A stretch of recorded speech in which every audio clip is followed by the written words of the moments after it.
Kamali, taking you through some of the things people are talking about and some of the stuff they're sharing around the world on Newsfeed today. 3 years after Cap took a knee, Jay-Z teams up with the NFL, and the internet raises a collective eyebrow. Plastics are everywhere, even in the air we breathe. A new study presents some worrying findings. A man goes against the tides to try and reverse the destruction of the rainforest. And the tapioca craze in Japan gets the treatment it deserves.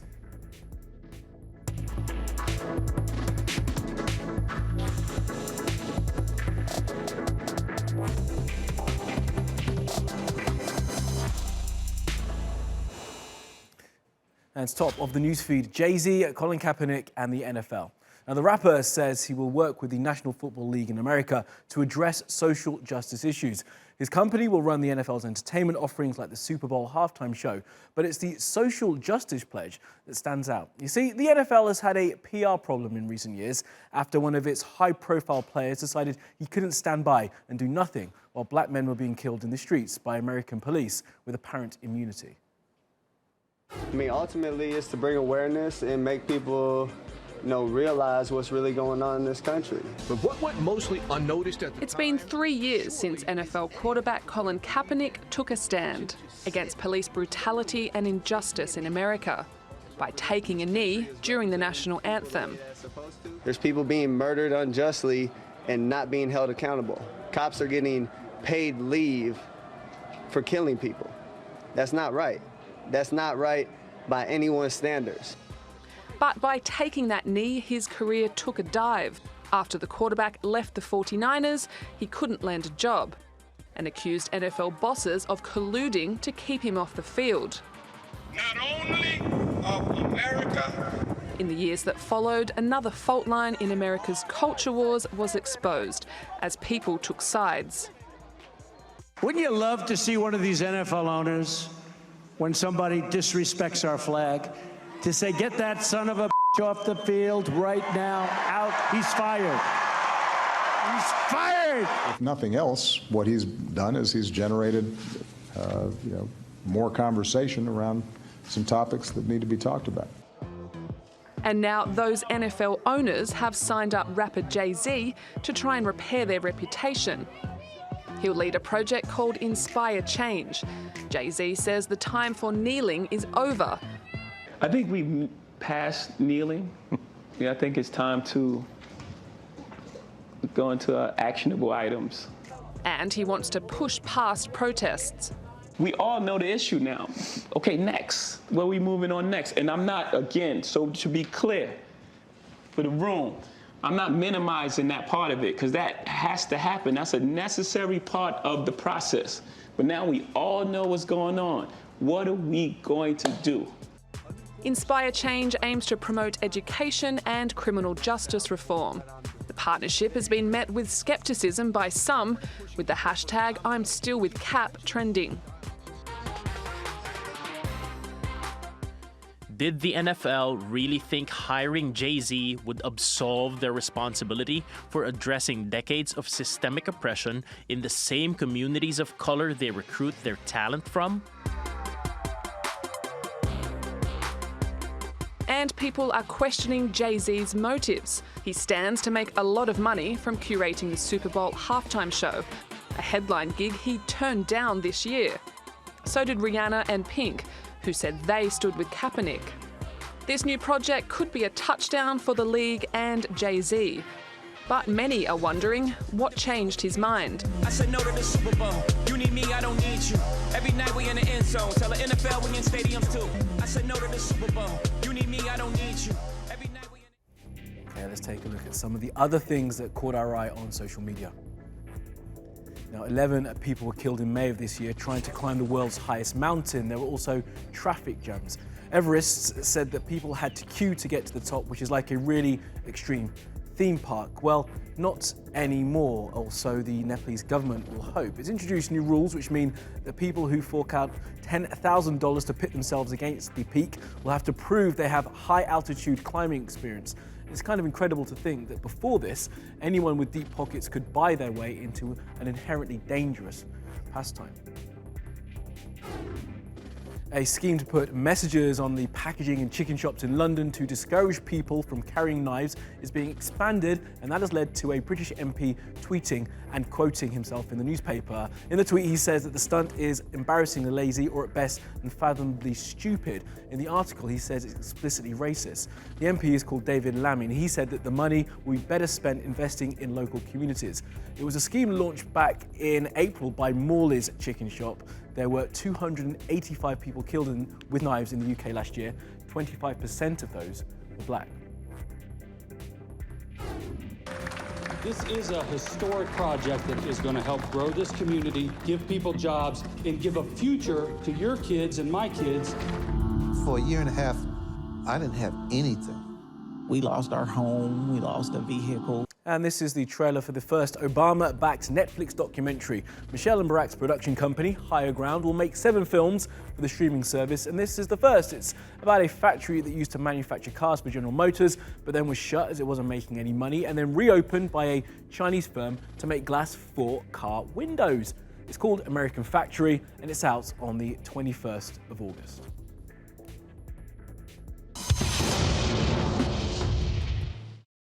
Now, a major study released today shows there are very high concentrations of microplastics in snow all over the world. The reports that came from the journal Science Advances found that tiny particles are airborne, meaning it's very likely that humans are breathing in microplastics every day.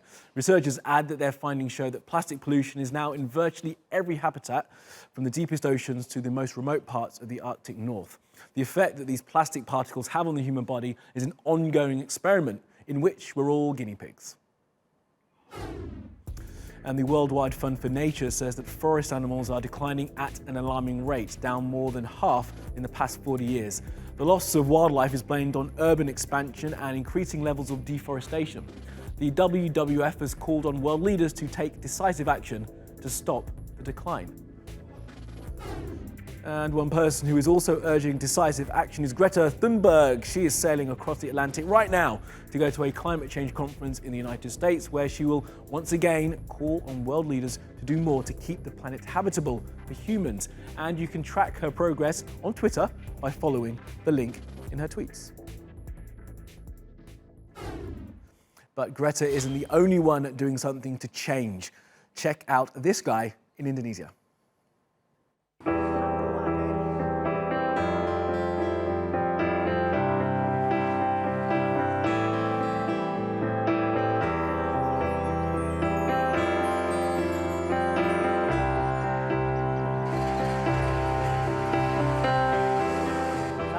Aksi jalan mundur mau ketemu sama Bapak Presiden untuk meminta sebatang pohon untuk saya jadikan ikon reboisasi di lereng Wilis yang kebelakangnya bisa memberikan edukasi kepada generasi kita agar lebih peduli dengan hutan.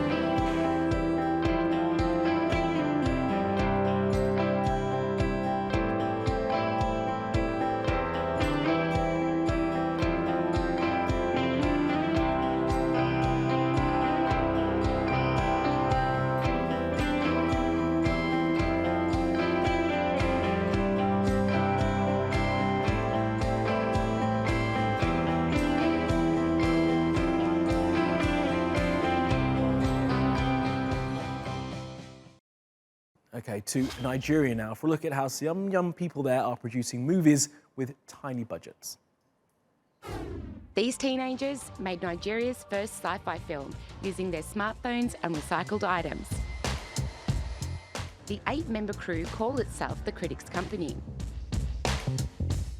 Well, the main aim was not for our stuff to go viral. We just wanted people to see that, okay, there are kids in Kaduna doing something different. The low-budget production crew produced its first movie, Redemption, in 2016. They saved up for 1 month to buy fabric for a green screen and learned visual effects through YouTube tutorials. The system is really slow, like it takes time to render. Like our 5-minute short film called Chase took us like almost 2 days to render, and not only the fact that this system is slow, the electricity where we stay here is pretty poor. In May, the team reached out for support on Twitter.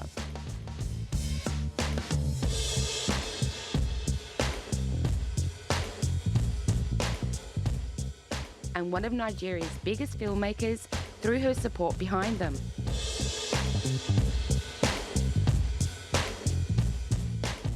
They managed to raise about $5,800 and they are working on upgrading their equipment. The target we aim for in the years to come is to make the biggest films in Nigeria and probably beyond. So far, the Critics Company has 20 short movies. Nollywood, Nigeria's booming film industry, is ranked second after Bollywood by the quantity of films produced. Okay, let's go around the world now for some other stories you need to know this Thursday.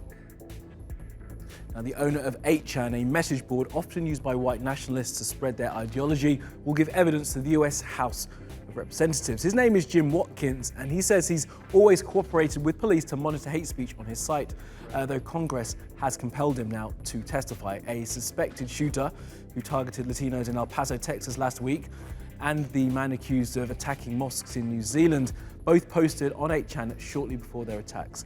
Watkins says that 8chan is offline and will remain so until he gives evidence.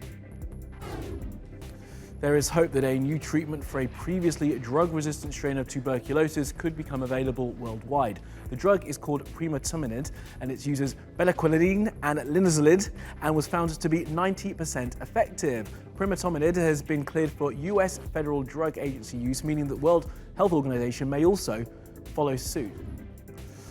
Now, someone wearing a TV as a head has been dumping old TVs in gardens in the US state of Virginia for some reason. 60 of them, all around a place called Bosworth Drive. The police say it's obviously some kind of prank and that the TVs will now be disposed of in the local dump. And in Prague, a French woman called Tatiana Mosio Bongogo walked across a tightrope that was strung across the Vltava River. It took her an hour, and the rope is 350 meters long, which is pretty impressive, I suppose. There will be a circus festival opening in the city in a few days' time.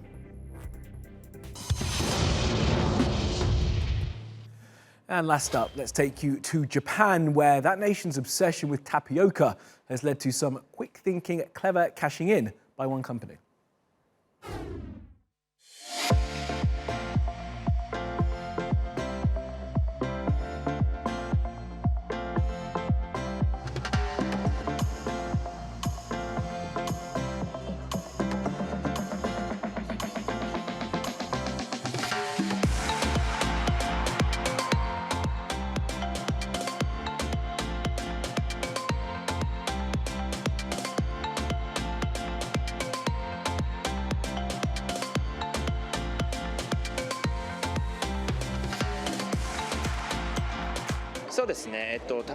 This is Japan's third tapioca boom, and it's not something that only appeals to a younger audience. Older audiences are also interested in this boom.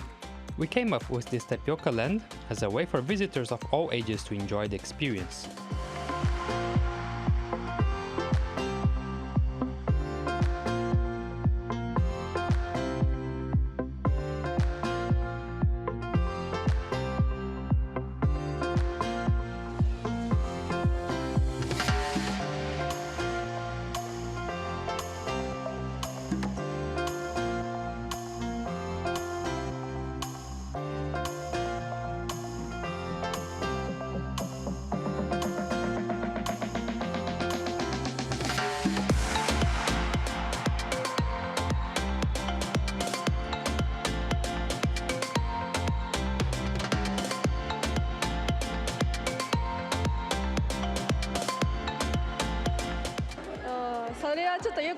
I think the trash problem is not good at all. There are definitely people who don't finish all the tapioca. So maybe it would be helpful for shops to think about the ratio of drink to tapioca as well.